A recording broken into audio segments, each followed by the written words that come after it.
Bueno, muy buenas noches. Gracias a todos por estar acá, por venir a esta presentación. Esta segunda presentación que vamos a hacer de Cultura Democrática en el marco de la 48 Feria Internacional del Libro de Buenos Aires. Una presentación que creo que es de interés para todos los latinoamericanos, pero también para todos los que quieren que las democracias persistan en el tiempo, porque evidentemente estamos en un mundo donde las dictaduras cada vez ganan más terreno y es importante entender que el terreno las dictaduras no solo lo ganan secuestrando sus territorios a los ciudadanos de sus países, sino también propiciando que las democracias, que tienen sus propias debilidades institucionales y sus situaciones específicas, vayan cayendo de algún modo, no siempre igual, pero vayan deteriorándose y algunas veces cayendo. Así que me parece que es un excelente momento para reflexionar sobre casos concretos y quiero presentar un panel de lujo, porque Fernando Pedrosa ha estudiado todo el fenómeno de Asia, conoce además el fenómeno latinoamericano, conoce también la situación de Cuba, Venezuela, Nicaragua, pero tiene una visión muy interesante, además muy estudiada, revisada, académica, sobre todo el fenómeno geopolítico de Asia y la influencia que eso genera también en los latinoamericanos. Ni a qué hablar de la amiga y gran investigadora cubana María Verdao, que ha escrito muchos libros sobre historia, investigaciones más recientes de la primera momento que se implantó la dictadura cubana, después cómo fueron sucediendo muchas cosas, cómo se fueron dando, pero también de la repercusión de todo eso en América Latina. Tiene este libro que va a hablar sobre la intervención de Cuba en Venezuela, que me parece un excelente título porque ya de entrada da una pauta de qué es lo que sucedió en Venezuela y cómo sucedió. Y Micaela Hierro, presidenta de Cultura Democrática, una luchadora que nos conocimos en la batalla de alzar la voz por el pueblo cubano, que conoce mejor que yo la historia de la disidencia cubana y que muchos cubanos, estoy seguro, que además ha investigado con el libro Memoria Memoria y Cultura por la democracia en Cuba. Eso pasa cuando hay tanta cercanía. Y que rescata la historia de los últimos 30 años de la disidencia, de la oposición, del activismo artístico, periodístico, intelectual cubano. Así que nos espera, creo que un profundo diálogo, un profundo intercambio al cual nos vamos a poder sumar, hacer preguntas, conversar, proponer y espero que sea de su interés. Muchas gracias.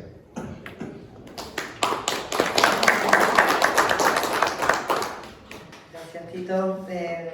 Como presidente de Cultura Democrática, les doy la bienvenida a esta noche en la Feria del Libro de Buenos Aires. Es un honor estar aquí con este panel de lujo, como dijo Tito.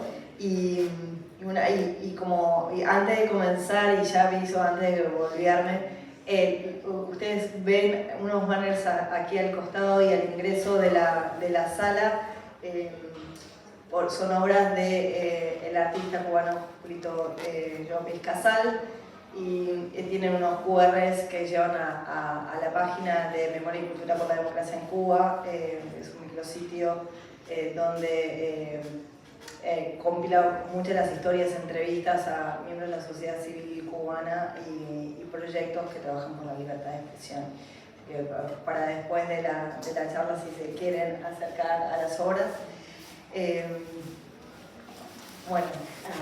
Comenzar un tema. El libro de María, La intervención de Cuba en Venezuela, también además de ser una investigación muy, como severa, muy disciplinada en cuanto a lo político, la intervención social, en materia de inteligencia, de seguridad, digamos, y además incluye la influencia de ciertos actores como Rusia, Hezbollah, Irán, en Venezuela. Y entonces ahí se entrelaza también con el vínculo de expertise de Fernando en los estudios asiáticos y latinoamericanos, como bien introdujo Tito. Así que, María, te voy a pasar la palabra. Y como dijo Carlos Alberto Montaner, quiero destacar que eres una defensora de la verdad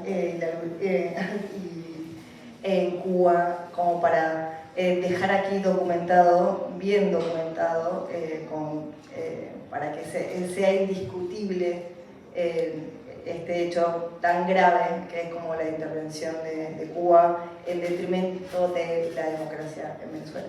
Muchas gracias. ¿Puedo usar esto? Sí. Bueno, primero, este es el libro, y el libro tiene un subtítulo que es La intervención de Cuba en Venezuela, una ocupación estratégica con implicaciones globales. Y el subtítulo es importante y está editado aquí por el grupo Editora Aretey. Aquí está, el editor nos acompaña, ojalá lo puedan comprar porque el libro, les aviso, tiene más de 800 fuentes bibliográficas, más de 1500 citas al alcance, todo está referido a su fuente, porque no es un editorial, es un libro que hace una historia, pero que además es una referencia. ¿Y por qué se escribe este libro? No solo para explicar la intervención o la ocupación o la colonización de Cuba en Venezuela, que ya de por sí parece increíble, porque Cuba es un país pobre, subdesarrollado, mucho menor en tamaño, en poder económico, en territorio, que Venezuela, que es el país con las reservas de petróleo más importantes del mundo y con una posición internacional y demás, con una democracia, por lo demás, cuando Cuba era un sistema comunista y sigue siendo totalitario, sino cómo eso explica el peligro en que está la región por lo que Cuba puede lograr. Entonces aquí en muy pocos minutos es muy difícil relatar cómo yo fui armando las distintas piezas de un rompecabezas, cómo primero, cómo entra Cuba, se hace toda la historia. Venezuela era la joya de la corona del plan de Fidel Castro de dominio continental con el que llega al poder ya en el año 59. Hay un capítulo que describe eso, cómo Cuba empieza con las guerrillas en Venezuela desde el primer momento, desde el año 59, cómo empieza a intervenir en la sociedad venezolana en múltiples formas clandestinas, ¿no? Y que trajo, que fue la guerrilla en Venezuela, y en otros países la que trajo el quiebre con la OEA y demás. Toda esa historia es desde ahí, cómo Fidel Castro señala a Chávez y lo escoge para dirigir el proyecto del Foro de Sao Paulo que él se había ideado para reenergizar la izquierda radical y el comunismo después del fin del bloque soviético. ¿Cómo lo posiciona? Porque Cuba siempre, Fidel Castro especialmente, Fidel Castro y Cuba eran lo mismo por muchos años, estaba detrás de Venezuela por su riqueza mineral y por su posición geoestratégica. Y llega Chávez y ve la oportunidad, y encima de eso el precio del petróleo con Chávez subió muchísimo, o sea, hubo mucho dinero para el proyecto populista del Foro de Sao Paulo, al que él pretendió que Chávez creyera que él iba a liderar, pero en realidad todo fue manejado por Fidel Castro. Eso se relata en el libro, y luego cómo Cuba comienza la colaboración que ellos le llaman, las brigadas médicas, la colaboración militar, el cambio de la doctrina militar, el entrenamiento militar. Termina Cuba dominando la dirección de inteligencia militar, que es la que vigila a los propios militares para mantener el control represivo, los colectivos. O sea, toda esa historia se hace capítulo por capítulo, que es como armar una pieza. Y de hecho les cuento que el título del libro yo lo fui cambiando a medida que avanzaba la investigación. Yo ya tenía mucho de esto, había escrito sobre Venezuela, tenía una idea de lo que estaba pasando, pero jamás me imaginé el nivel al que esto llegó. O sea, en Cuba, por ejemplo, usó la santería cubana para adoctrinar a los militares venezolanos, para llevarlos a entrenar a Cuba, para colar entre los babalaos cubanos infiltrados que informaban, que influían. Eso se describe en el libro, o sea, es una cosa sofisticada, planificada, no fue fortuita, ¿no? Y hoy día he hablado con venezolanos, yo me toco compositores venezolanos en Nueva York, en Miami, aquí mismo acabamos de almorzar con uno ayer. ¿Están los cubanos ahí? Ahí siguen los cubanos controlando, siguen los cubanos controlando. ¿Cómo esto no se dice ni se denuncia más? No lo sé, pero los venezolanos lo saben y nunca lo quisieron creer. Porque yo recuerdo que yo le decía, cuando llega Chávez al poder y empieza a verse, a perfilarse el modelo, porque él enseguida ya estaba en Cuba y los Castro estaban en Venezuela, eso fue inmediato. Los acuerdos de colaboración, todo eso empezó muy rápido, las brigadas médicas, y les decíamos los cubanos, y más desde el punto de vista académico, lo que les venía encima me decían, imposible, eso jamás va a pasar aquí.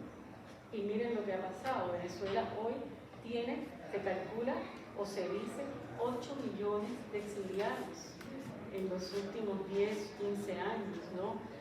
Han destruido la economía, han reprimido a la población, o sea, se tortura en varios centros de tortura con el adiestramiento de los cubanos.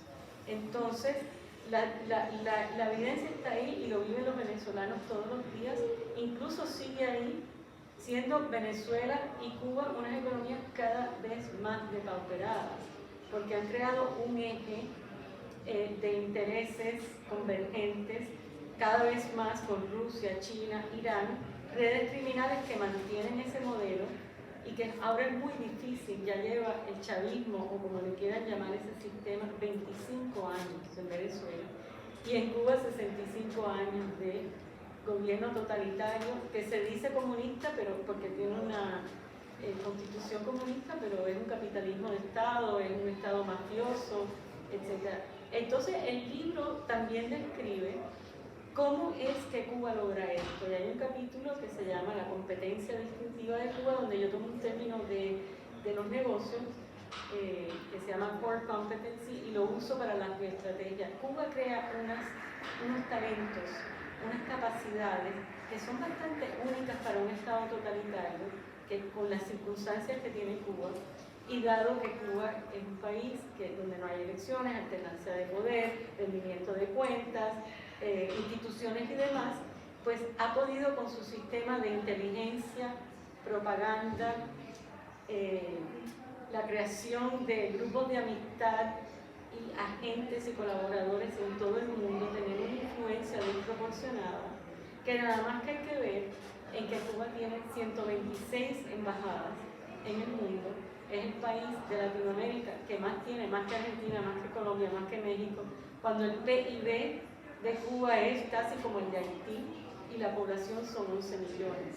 Archivo Cuba, que es la institución que yo coordino, archivocuba.org, si entran al sitio, el proyecto Cuba y el Mundo tiene publicadas tablas del cálculo de la penetración de la inteligencia cubana en Latinoamérica y Estados Unidos en el número de agentes y en el número de oficiales.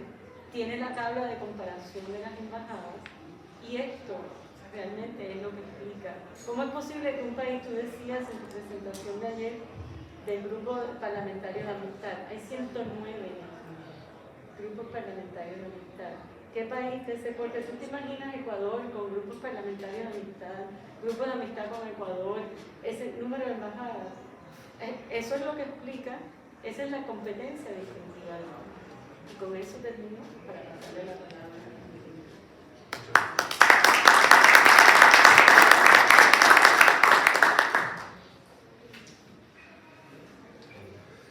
Bueno, primero gracias por la invitación. ¿Se escucha? Ahí, ahora sí. Perfecto. Y nada, quiero felicitar también a María por el libro. Creo que es muy importante empezar a pensar también la forma en que intervenimos en el debate público, ¿no? ¿Qué cosas del debate público, de la opinión especializada, de la prensa, de la academia, de la cultura, cuánto de esto ha sido un lubricante para que Cuba, para que los estados autoritarios nos impongan climas de ideas que justifiquen que se hable de algunas cosas y de otras no. Si el informe Bachelet sobre Venezuela hubiera sido sobre Argentina de Milei, supongamos, bueno, tendríamos acá del relator de la ONU hasta toda su familia, digamos, ¿no? Entonces, bueno, pero yo creo que en realidad el diagnóstico tiene que pasar por una idea que me parece que es muy importante, que es las cosas ya no son como eran en el siglo XX. Y nosotros, por lo que veo acá también, salvo algunos que somos muy jóvenes, en general todos hemos vivido el siglo XX y quizás nos quedó que el siglo XX, construido después de 1945 con la vigencia de los derechos humanos como algo transnacional, la pérdida de la soberanía absoluta de las naciones, la idea de una legalidad internacional, fue lo que marcó, con problemas obviamente, con disonancias, pero fue lo que marcó un siglo XX hasta la caída del mundo de Berlín. Bueno, hoy eso ya no existe. Hoy vivimos un mundo sin reglas. Están escritas, pero no importa, no existen las reglas. Las reglas ya no hay consenso, porque el Consejo de Seguridad de las Naciones Unidas siguen siendo los 5 triunfadores de la Segunda Guerra Mundial. Nada más anacrónico que eso para pensar el mundo de hoy. No hay reglas. Por lo tanto, aquellos que han sabido moverse en la oscuridad y en la falta de reglas, cuando las había, hoy que no las hay, son los grandes jugadores. Pregunta María, ¿cómo puede ser que un país tan chico, cómo puede ser que Rusia intervenga en las elecciones de Estados Unidos, en la elección del Brexit? ¿Cómo puede ser que Irán tenga células de la frontera y acá y allá? Bueno, porque estos jugadores que históricamente se movían entre las cortinas, en la oscuridad, eludiendo la luz de las reglas del sistema político, hoy se dan cuenta que la falta de reglas es la regla. Y nosotros tenemos que pensar que ese es el mundo en que vivimos. En vez de decir, qué barbaridad, ¿por qué no sancionan a Venezuela? ¿Por qué no sancionan a él? No va a pasar eso, porque ese mundo al que apelamos ya no existe. Me parece que eso es algo que tenemos que procesar de alguna manera también, ¿no? Y hay que empezar a discutir todo de vuelta.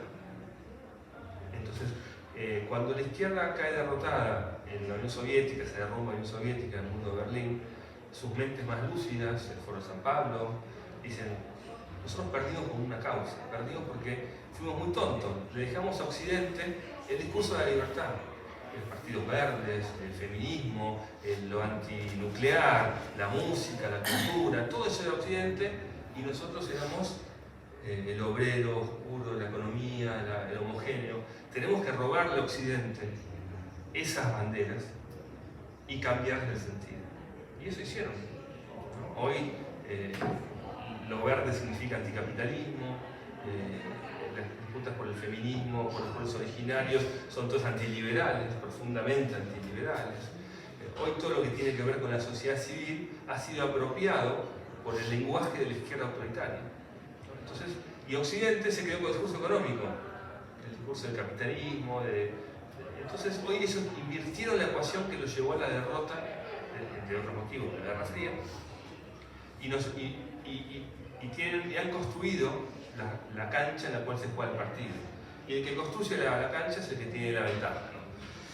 Y en este punto, Cuba tiene una función crucial, porque además en la caída de la izquierda en Europa, a partir del muro de Berlín, en América Latina fue distinta. En América Latina no cayó el muro de Berlín.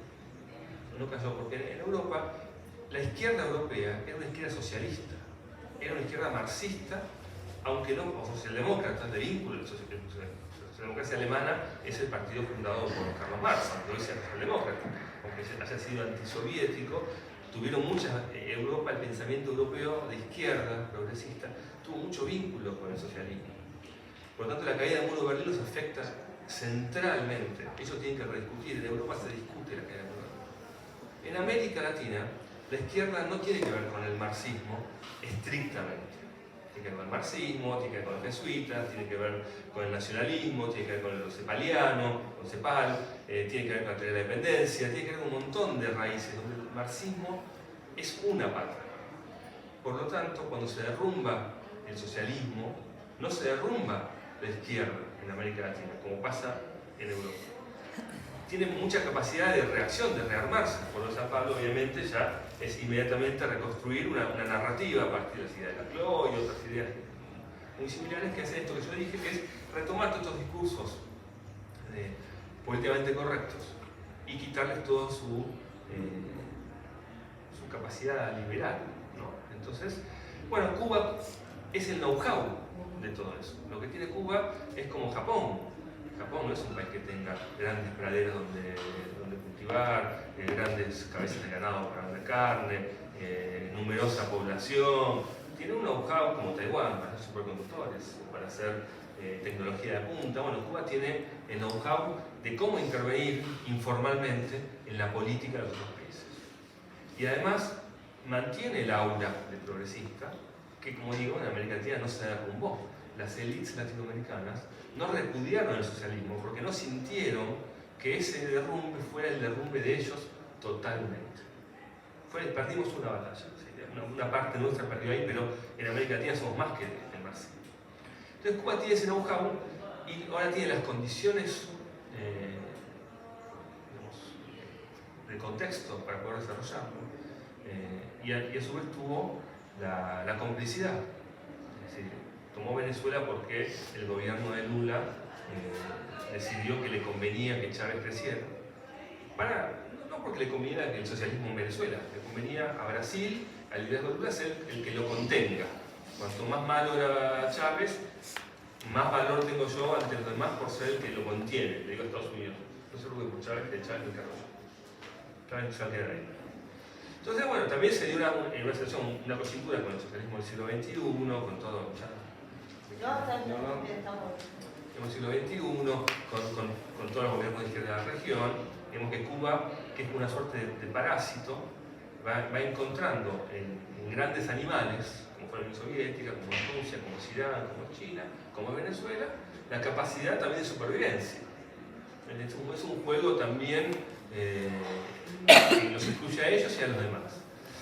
Entonces me parece que efectivamente lo que estamos encontrando hoy es el gran triunfo intelectual de Cuba y el progresismo cubano, porque además es un progresismo generacional. Yo hace mucho tiempo hice una investigación sobre la socialdemocracia europea en América Latina, en los 70, en los 80, y vemos que muchos de los protagonistas de todas esas redes, recién mencionaba María también, son relaciones personales, que parece que pasó mucho tiempo, pero no pasó tanto tiempo. Por ejemplo, cuando se hizo el festival por el primer año de la Revolución Sandinista, en 1980, fue un gran evento internacional.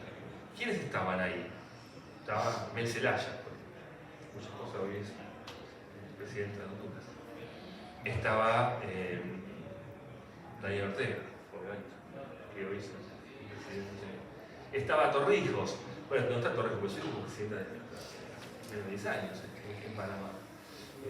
Estaba el socialismo chileno, estaban los montoneros argentinos, que tampoco estará, pero estaban. Sí.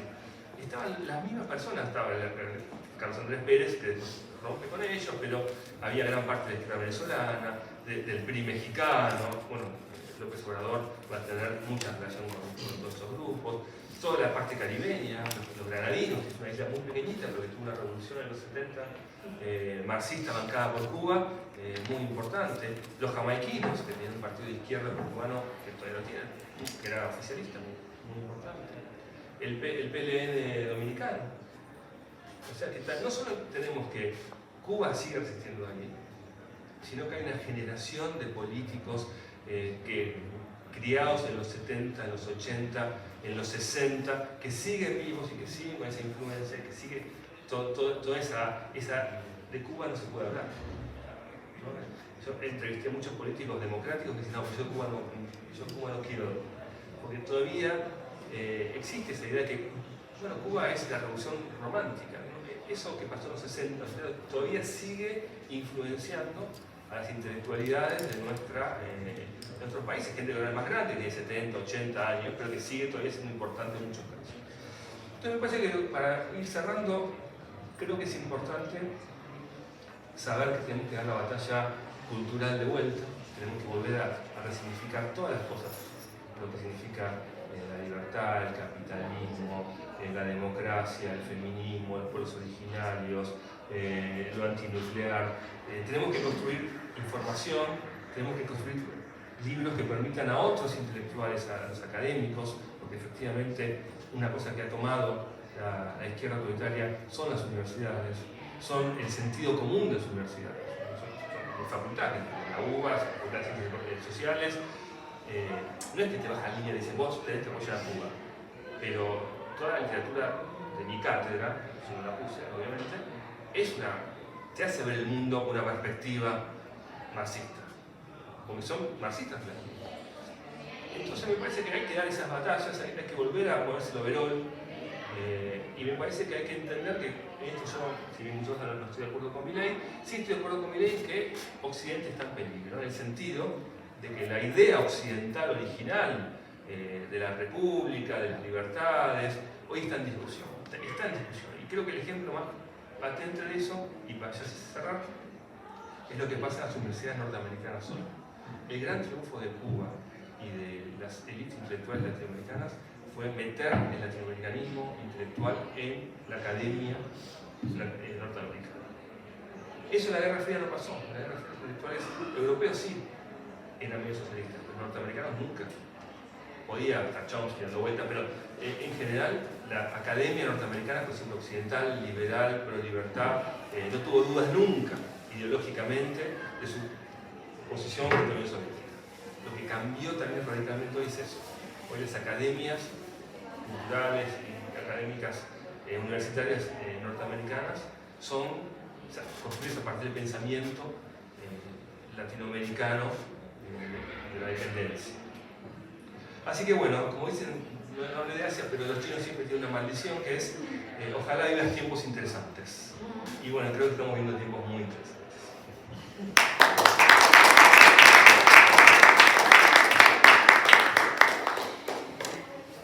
Ahora, Fernando, hablabas de que no hay reglas. Y hay algo que hace María mucho desde Archivo Cuba, es la denuncia, ¿no?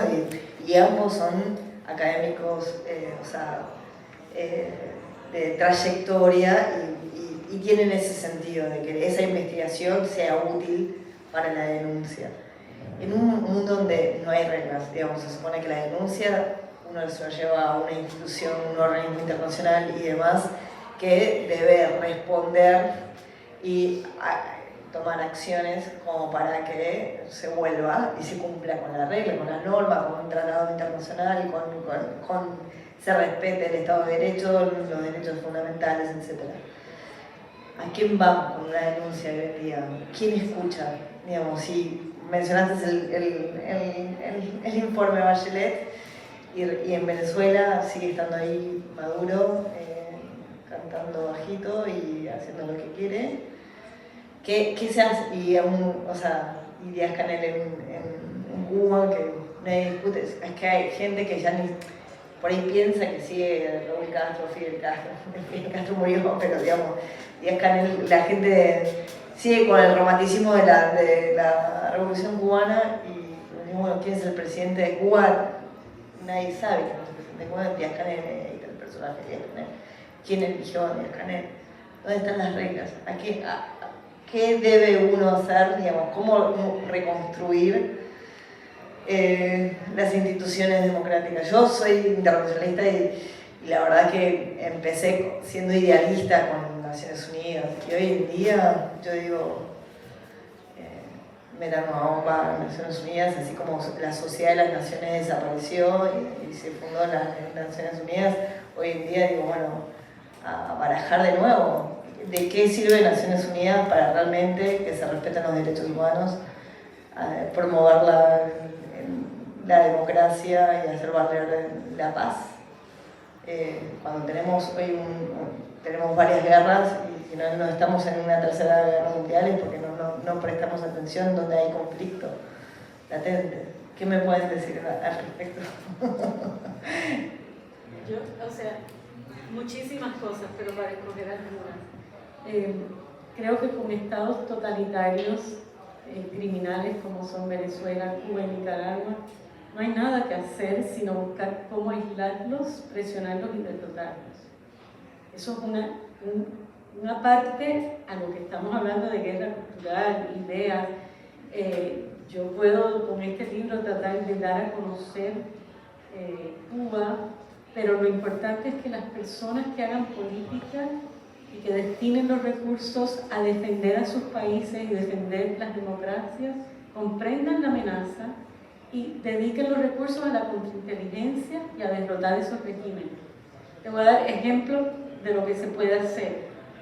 Países democráticos que comprenden la amenaza pueden, por ejemplo, empezar a frenar el número de diplomáticos cubanos que están en las embajadas, que lo que están haciendo es labor de inteligencia. La mayoría desde el centro de inteligencia se controlan todos esos grupos que están por toda la Argentina, todos esos grupos de solidaridad que lanzan a la calle a tirar piedras, a quemar, como hemos visto en otros países cuando reciben la orden, porque estas fuerzas de choque urbano que ha tenido Cuba, controladas, coordinadas, financiadas de los años 80, ya se hizo en los 80. Lo que ha pasado en Latinoamérica ahora a partir del 2019, eso es una táctica más, es una nueva modalidad, se pueden limitar. Ideal sería cerrar las embajadas de los países totalitarios que tienen este tipo de juegos, ¿no?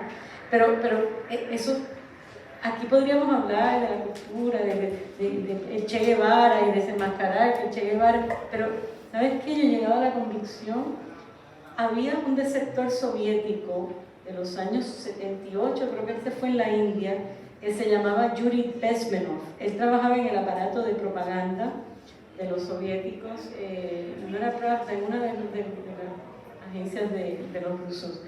Y él se va a Occidente y lo llevan a Estados Unidos. Él vivió en Canadá. A principios de los 80, él da una serie de conferencias en universidades de Estados Unidos sobre cómo el plan de la Unión Soviética de penetrar, debilitar las universidades de Estados Unidos, que yo creo que sí, y que fue un plan que viene desde los años 30, 40, 50, o sea que no es de ahora hemos visto el fruto, estamos recogiendo el fruto de eso. Y él dice que hay varias fases, ya Estados Unidos está en la última fase, que cuando ya la persona está adoctrinada, aunque se le traiga la información y se le descubren los hechos, no lo quiere creer, porque es como una religión. Y yo me compré en el aeropuerto para salir para este viaje, compré el último libro de Malcolm Gladwell, que es un autor que ha hecho varios bestsellers en Estados Unidos sobre temas sociológicos en realidad. Él es el autor de Tipping Point. Bueno, estos son grandes bestsellers brillantes. El último de él se trata de Talking to Strangers, cómo hablamos con los extraños, y la premisa es la misma finalmente, que cómo es posible que haya personas que se confundan tanto con otros seres humanos, porque creemos fácilmente en los demás y no dejamos de creer hasta que nos dan pruebas demasiado contundentes, ¿no? Es la misma premisa, ¿no? ¿Qué ha pasado con Cuba? Lo vemos, sobre Cuba no se habla. Boric habla contra Venezuela, en Chile, pero sobre Cuba, nada. Los políticos, incluso las democracias. En Uruguay, con un gobierno de centro derecha, hay una brigada médica cubana. No se han atrevido a sacarla, sabiendo que es tráfico de personas, que hay agentes, que hay influencia, que le hacen trabajo a la izquierda, que es ilegal, que viola las leyes de Uruguay, que viola el derecho internacional. Ahí está la brigada y la calle Pou está por salirse. Entonces, con esos regímenes, a lo mejor no contesto tu pregunta adecuadamente, pero lo que hay que hacer es derrotarlos, y derrotarlos sabiendo cómo es que trabajan. Bueno, yo te diría que la falta de reglas es una falta general de muchas cosas y una falta de sentidos. Con el COVID o con el dengue ahora, yo le pregunto al médico, ¿tú te vacunaron o no? Con el COVID y con el... No sé, fíjate vos, ¿qué opinás? Yo cuando era chico, en el siglo XX, no discutía la vacuna. Iba y me vacunaba, porque los médicos sabían. Bueno, hoy no hay, digamos, no hay reglas ni siquiera para saber si los médicos tienen razón o no. Y le queda a la persona la decisión, ¿cómo voy a decir yo si me vacuno o no? No, si soy de izquierda me vacuno, si soy de derecha no me vacuno. ¿Cómo es el...? Porque si hoy estamos en un momento de falta de reglas incluso simbólicas, ¿no? Y eso hace las cosas mucho más difíciles. que tiene que ver también con la falta de liderazgo, sobre todo de Estados Unidos y europeo, ¿no? Hace poco leíamos ese embajador norteamericano que despedía a Cuba, ¿no? Puede pasar, en el siglo XX no hubiese pasado eso, que un embajador norteamericano despedía de Cuba. Por muchos años fue. Sí. O sea que fue espía en el siglo XX. Fue espía del siglo XX, sí, es cierto. Entonces quiero decir, a Estados Unidos no le importa, pero además no es que solo no le importa, sino que está disputando dentro de su propio país una especie de batalla por ver hacia dónde va ese país. Y en Europa lo mismo. Es difícil pedirle liderazgo a alguien cuando sus élites, porque en realidad yo siempre pienso que los que deciden a dónde va un país son sus grupos de élite, digamos. Ese 10%, como dice Durán Barba, que lee el diario, llamémosle, no voy a usar, pero bueno, hay fracturas, ¿no? Entonces creo que eso también la izquierda lo aprovecha para sacar ventaja. ¿Qué hay que hacer? Efectivamente, la ONU cumplió su misión histórica, que era que no haya una tercera guerra mundial, en los 50, en los 60, y ya no sirve para nada. De hecho, Arabia Saudita cortó el grupo de derechos de la mujer, entonces Cuba estaba en el grupo de derechos humanos, digamos, no tiene sentido. Cuando alguien se pasa de listo, ya es muy pesado, la ONU quizás puede intervenir, pero la ONU no es la forma, parece, si no hay que abandonar esos espacios, hay que ocuparlos, hay que ir y quejarse. Me parece que hay que usar las reglas que hay, ¿no? Yo voy a decir algo que no encontré a nadie que esté de acuerdo conmigo, pero yo creo que es parte de lo que hay que hacer. Yo estuve de acuerdo con la toma de la embajada mexicana. Porque si el pobre periodista de Arabia Saudita va a la embajada de su país y lo cortan en pedacitos y lo matan, o sea, el derecho internacional puede ser muchas cosas, pero no se puede aplicar solo para las democracias. O hay derecho internacional o no hay derecho internacional. Si no lo hay, entonces tenemos una embajada. Listo, salgo de la historia. Ahora no me quieras hacer cumplir el derecho a mí y todo el resto no lo cumple. Si los países autoritarios no cumplen el derecho internacional, los países democráticos sí. Entonces usan el derecho internacional en contra de los países democráticos, que tenemos que cumplir toda una serie de reglas. Entonces yo creo que una de las cosas que hay que hacer es empezar que ellos empiecen que los países autoritarios y sus representantes empiecen a pagar costos porque no haya reglas también. Y alguien dice, bueno, pero a vos te podría pasar a vos. Y ahí, bueno, a los venezolanos se le pasó. Ya están dando vuelta por el mundo 7 millones. Al periodista se le pasó, a los ucranianos se le pasó, a los de Myanmar se les pasó. Ya le está pasando a la gente. Me parece que primero que hay que hacer pagar el costo con las embajadas, con todo esto hay que hacer pagar el costo a estos países. Financieramente hay que aislarlos.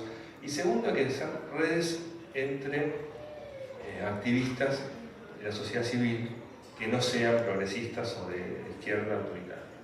Que esto es algo que... Hay un libro que salió ahora hace unos días de Sebastián Grudenberg, que se llama Galaxia Rosa, que un poco desnuda muy bien las redes, cómo ha hecho la sociedad civil ellos para una red entre todos los grupos, no importa si estaban de acuerdo o no, pero todos autoritarios o de izquierda, para generar vínculos. Bueno, yo creo que hay que potenciar los vínculos entre los sectores democráticos, liberales, y la verdad que me parece que hay que empezar también a aplicar cierto rigor en las universidades, en donde si llega un gobierno como el de Uruguay no tiene que respetar a los médicos cubanos, tiene que mandarlos a su casa.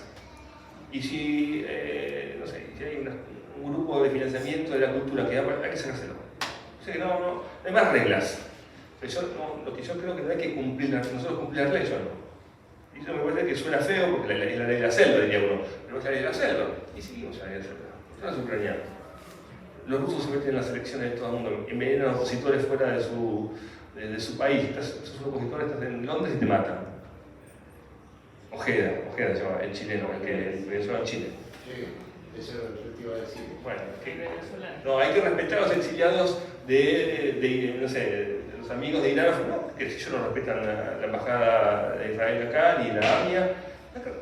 A mí me parece que nosotros ya pagamos ese costo, los democráticos ya pagamos todos los costos. Ahora es el tiempo que lo paguen también ellos. ¿Puedo decir algo sobre la embajada?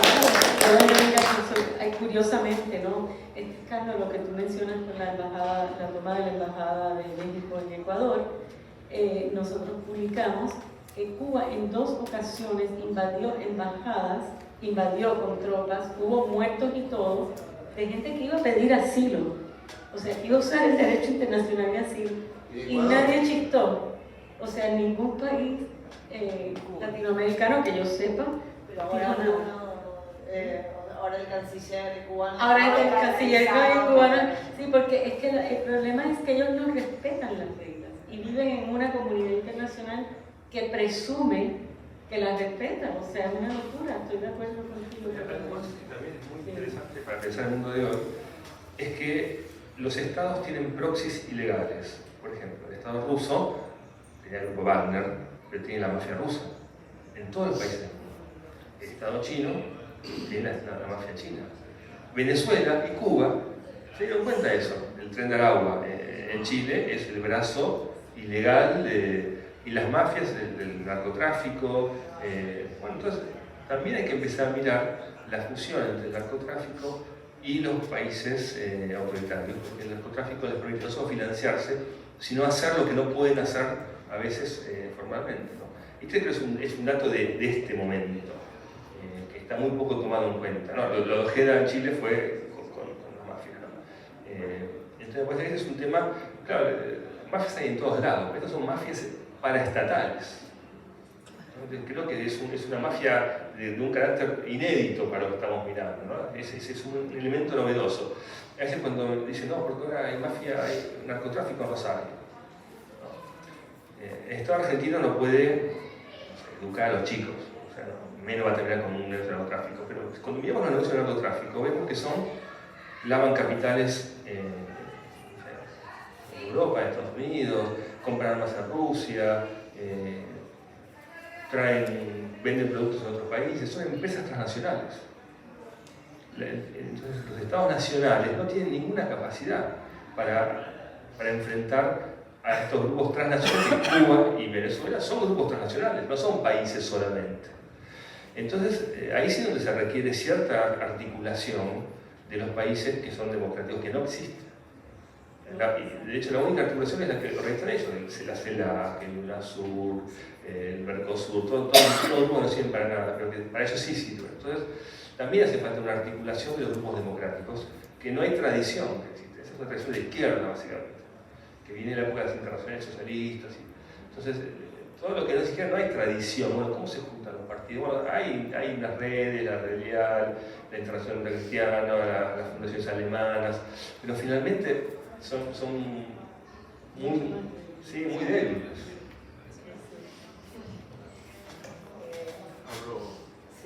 Si alguien tiene alguna pregunta, comentario, ven. Si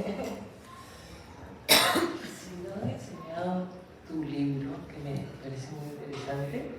¿Cómo? ¿Tú estás presentando un libro? No, solamente el libro. Ah, qué maravilla, pero muy interesante los comentarios porque tiene mucho que ver, y ese tema de las reglas me interesa mucho porque me encantaría tus comentarios sobre este concepto de la civilización global o la civilización universal de la que habla Xi Jinping, donde los derechos humanos no sirven para nada, vamos a inventar otra cosa porque no tiene sentido, y hablan del concepto de que cada país puede gobernarse de la manera como quiera gobernarse.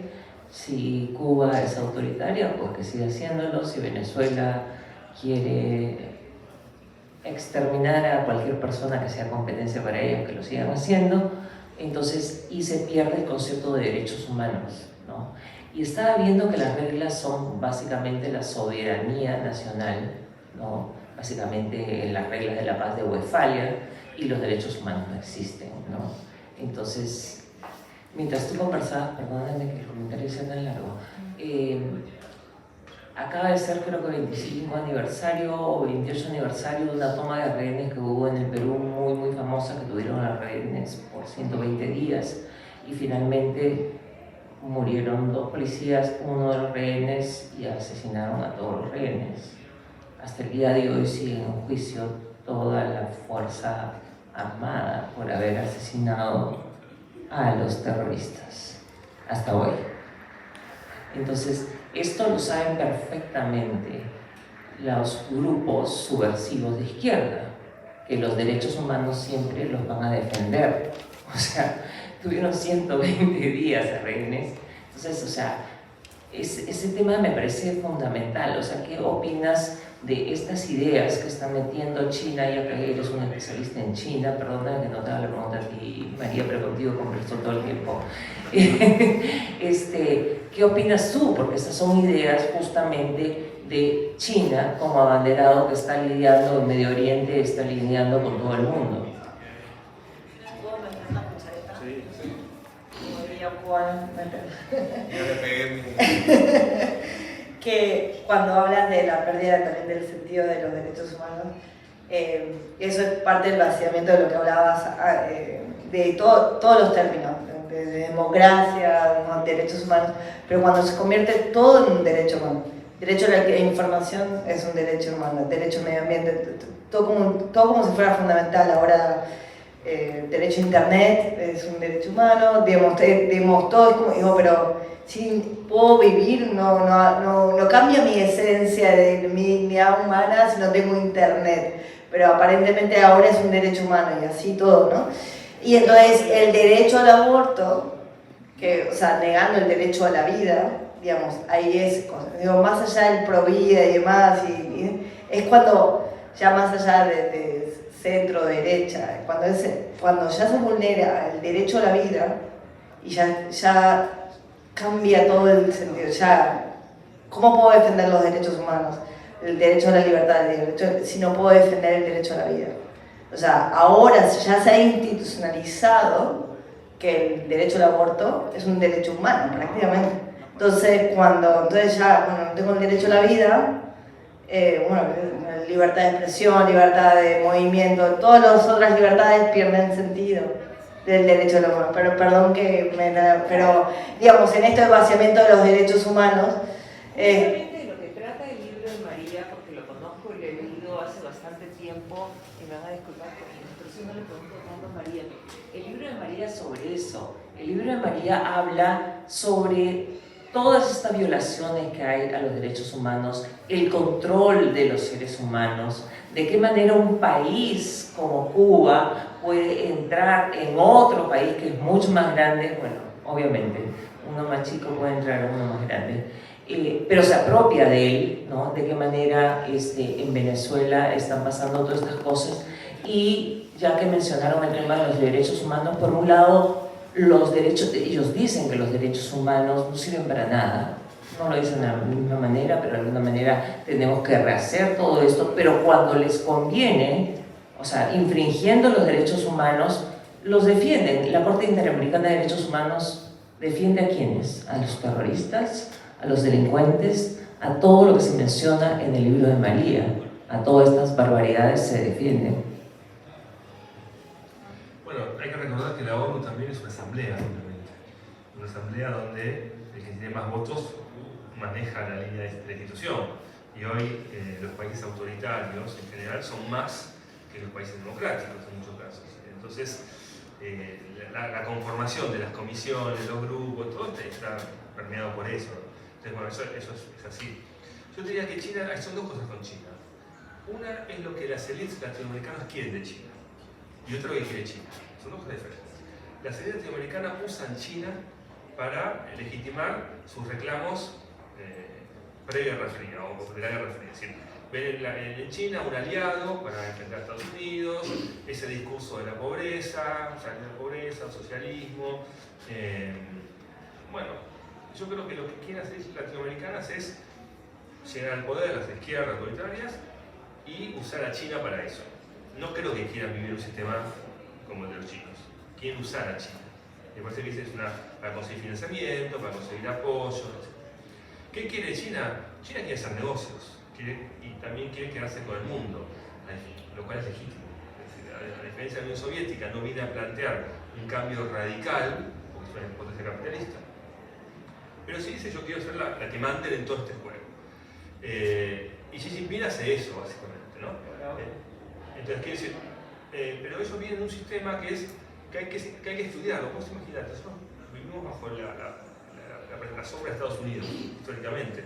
Compartimos teorías constitucionales, formas idiomáticas, religiosas, la cultura occidental. Durante un siglo estuvimos en la esfera de Estados Unidos. Y América Latina tuvo relaciones muy conflictivas con Estados Unidos. muy conflictiva. En general, con picos, pero en general. Los latinoamericanos tienen una razón de desconfianza con Estados Unidos, al que no conocen, porque bueno, si vos preguntas acá, escúchame, y en Carolina del Sur, ¿qué partido gana y los lidera? Nadie sabe, nosotros no sabemos nada de Uruguay, imagínate, no sabemos nada de... O imaginemos China, ¿no? Con otro alfabeto, otra religión, otra forma de ver el mundo. Nos estamos enfrentando a algo que no conocemos en ninguna dimensión, y me parece que lo primero que hay que intentar es conocer qué pasa con ese fenómeno. Porque China no es Venezuela, no es un grupo de bandidos que se queda con un gobierno, tratan de robarse todo lo que pueden y matar a sus rivales. China es otra historia, radicalmente muy diferente, con una ideología que no es exactamente tampoco comunista, porque en realidad Mao era un mediocre intelectual, que llegó al marxismo por el stalinismo, odiaba a los intelectuales, de hecho cerró las universidades Mao y mandó a todos los universitarios a campo a laburar. Entonces es más que nada un poco de confucianismo, un poco de marxismo de manual. Entonces hay que entender un poco primero qué va a pasar ahí. Y en Asia pasan muchas cosas, porque China es una gran potencia, pero también está India, ¿no? que hoy también tiene pretensiones de potencia global, tiene más habitantes, va a ser la tercera economía del mundo en pocos años, y es un país semidemocrático. No es democrático, pero digamos que es semidemocrático. Y está en guerra con China. Están en guerra en la parte de Cachemira, se pelean, se matan, aunque integran los BRICS. Esto es algo muy importante entender. Los asiáticos, lo hablamos de eso, son pragmáticos. Son muy pragmáticos. El principal socio comercial de Taiwán es China. El principal socio de China es Estados Unidos. Para ellos los negocios van por un lado y la política va por otro. Los chinos les encanta el socialismo caribeño, pero no ponen plata. En Argentina no ponen plata. En Venezuela pusieron plata y ahí aprendieron que no van a poner nunca más plata. En Cuba no ponen plata.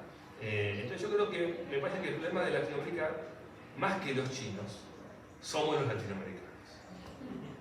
Los chinos son un dato de realidad que está ahí hace 7.000 años y seguirán estando ahí, y me parece que todavía ni ellos saben cómo va a ser su política imperial hacia el resto del mundo.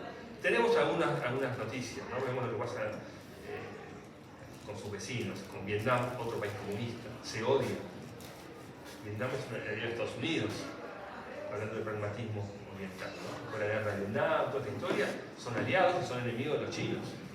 Y se matan en el mar de la China, hay muertos cada tanto. Pero me parece que hay que mirar un poco, nosotros como responsabilidad ir a estudiar un poco qué pasa ahí, pero más allá de eso, nuestro problema son las élites latinoamericanas. Y hasta que no resolvamos eso, no va a haber ninguna otra forma de encarar los cambios en el mundo. Pues quiero decir algo, para aterrizarlo en el libro, esta discusión. Y este panel es sobre la democracia y la libertad. Entonces yo solo les quiero decir que yo tengo un sesgo. Este libro se escribió, y lo digo en el prólogo, dejo claro que la razón de ser de este trabajo es un afán por promover la libertad, la democracia y los derechos humanos, con un compromiso inquebrantable de integridad, objetividad y rigor académica. Entonces, quiero centrar el tema otra vez en por qué estamos aquí. Porque me encanta el tema China, Rusia, sí, pero en China, aunque es un sistema capitalista, no hay democracia.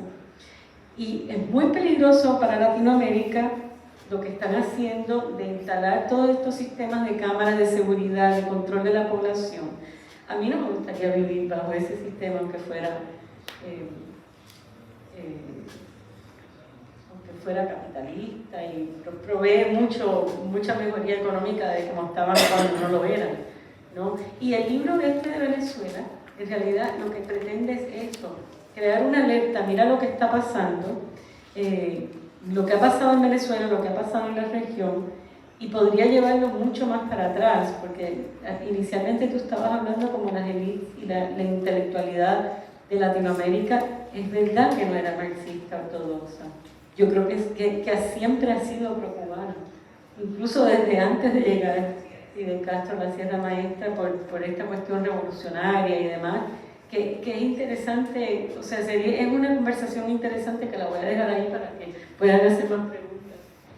Sí, una última pregunta porque ya estamos con el tiempo, pero no sé si Si ahí habían levantado la mano. No, era un comentario, porque he logrado hilvanar, ¿no? Un poco este proceso de vida que he tenido de 54 años. Yo tuve un liderazgo en la Asamblea para promover la sociedad civil en Cuba. Y me he ido radicalizando en mi lucha frontal contra el comunismo, sin tener una academia, pero entendiendo el mundo como que no hay reglas, y avanzando con otros hermanos de lucha, de plantado, del exilio, hacia una confrontación directa con el régimen comunista. Pero sí, ahora, y lo he presentido hace mucho tiempo, la academia y la acción política deben estar juntas. Por ejemplo, yo a mis hermanos de lucha en Miami les pregunto y desconocen todo esto. Entonces, el inicio de todo, para comprender la lucha que tenemos, es esto que presentó María, lo que presentó Fernando, muchas otras cosas también que voy leyendo o que voy descubriendo, voy legitimizando mi lucha y dándole sentido a mi lucha y entendiendo quiénes son los actores políticos y a dónde debo apuntar. Porque nosotros, francamente, tenemos una lucha frontal contra el comunismo. Es decir, política, ya todas las opciones están sobre la mesa, pero debemos comprender esto y debemos tenerlo en el ADN. Yo hablo todos los días con mi gente en Miami, con mi gente en Cuba, y no hay nada de esto. Bueno, yo tampoco, por supuesto. Ahora es que voy a hacer énfasis. Una cosita. Tenía 20.000 cosas, me acuerdo, pero Gramsci fue el teórico que dijo lo que más o menos planteaba. En 1917, en el 17, cuando estaba Macri, ¿se acuerdan la pedrada en el Congreso? Bueno, a mí me pegaron me pegaron 2 tiros de goma, yo veía ahí todas las bandas que había, me decían, che, pero ¿por qué rompes esto? Y yo yo tenía que hablar proba, no soy macrista, y yo a veces fui un par de veces a los locales, y digo, che, escuchame, le digo, no hay que quedarse, loco, en un mazo lo que decís vos, tenemos que salir 50, 100 tipos, uno agarró, ahora no hace falta, yo veo que, pero claro, eso después uno lo piensa, le dice, bueno, eso empieza así, después ¿cómo sigue? ¿Quién le dice hasta acá? La cuestión también es una cosa importante, yo soy viste, acá nosotros nos pasó la dictadura militar, y era una mierda concretamente, ¿viste? Yo estoy en contra de eso. Todo lo que hicieron, bueno, todo lo que sabemos acá, ¿no es cierto? Aquí tenemos que agradecer una serie de cuestiones. Pero inclusive te digo más, de último me estaba acordando, yo antes vine acá, lo vi a un español, hay un gallego que yo lo respeto mucho, no sé si ustedes saben, de Antonio Escotado, murió hace poco, es un grande, el tipo te dice ahí, entre otras cosas, que la prosperidad a veces trae, mira qué cosa contradictoria, las ideas comunistas. Yo recuerdo haber también leído a Armando de la Torre, ese es cubano que se fue a Guatemala, donde bueno, él decía que los comunistas de Norteamérica dijeron, pero acá va a ser distinto. ¿Qué va a ser distinto? Pero todo. Sí, bueno, gracias. Bueno, Simplemente porque. sí. Porque son una pregunta María. Pero realmente, por favor, que yo. Dale. Yo quería preguntar si dentro de los análisis tienen presente lo que son las finanzas descentralizadas que están emergiendo en base al Bitcoin. Si eso entra en los elementos que ustedes están evaluando o es algo totalmente ajeno todavía. Yo lo he visto cómo activistas cubanos usan Bitcoin para financiarse, digamos, sin dejar rastro para que el régimen, Porque es una que situación entra a Cuba, pura. Pero es algo que no lo están considerando desde la academia hasta que miran la solución si puede venir por ahí. Bueno, vamos a trabajar en eso. Nosotros, quizás en No, pero el economía. Bitcoin y los cryptocurrencies están en todos lados. El Bitcoin no es lo mismo que otras criptocurrencies. Es una pregunta No, el simplemente. Bitcoin es uno de los cryptocurrencies, es una manera de descentralizar el uso y lo usan también muchísimo para money laundering, el lavado de dinero y otras cosas criminales que no vamos a entrar aquí. O sea, está por un lado y por otro. Se puede decir. Hola María, ¿cómo estás? Muchas gracias por tu exposición del libro. Me llevo un poco de lo que hablábamos en este panel, que lo que decían antes, ¿no? Sobre, bueno, un poco esto de que los liderazgos o la penetración de estas ideas viene un poco de las élites que eran más como de los 60, los 70, los 80. Hoy esas élites son más mayores y veo en la juventud, por lo menos argentina, me consta que pasa un poco en América Latina y en Europa, ideas como de derecha mucho más revolucionarias en el sentido más tajantes, ¿no? Como libertarias, acá obviamente con el fenómeno de Milei, pero que están surgiendo como estas ideas de extrema derecha, que ponen un poco en jaque la democracia en muchos casos, pero que también levantan mucho la voz por todos los casos que están pasando, por lo menos acá en Latinoamérica, con Nicaragua, Venezuela y Cuba. Preocupa igualmente, ¿no? Que cuando uno ve las encuestas en general, Latinobarómetro, la POP, etcétera, que preguntan sobre si a la gente le importa la democracia, estos números son muy malos y son peores cuando se hace el corte etario, ¿no? Para los jóvenes es muchísimo peor, o sea, no la valoran. Mi pregunta ahí es si se aborda o si podríamos abordar que este cambio generacional, ¿no? Como bueno, este cambio de las ideas que necesitamos para como penetrar esto que decíamos, bueno, hay que penetrar las universidades y refundar un montón de conceptos, si no creemos que, o si no creen ambos, que podría estar pasando ahora, pero que tendríamos que agarrarlo como con muchas pinzas, porque en este como refundar, si se quiere, que en este contramovimiento que están surgiendo en los jóvenes en contra de la izquierda, llamémosla así, no es tan democrático, ¿no? O sea, como que estamos luchando contra estos regímenes, pero sin valorar la democracia, como que para mí está el dilema. Mira, se está acabando el tiempo y esto es tema para muchísimo. Solo te quiero decir esto. Si hicieran un sondeo de los jóvenes venezolanos, cubanos y nicaragüenses, estoy segura que saldría muy distinto si no valoran la democracia. Entonces, se presta para mucho tu pregunta y si quieres, cuando salgamos podemos seguir. Si quieres, vamos, porque ya...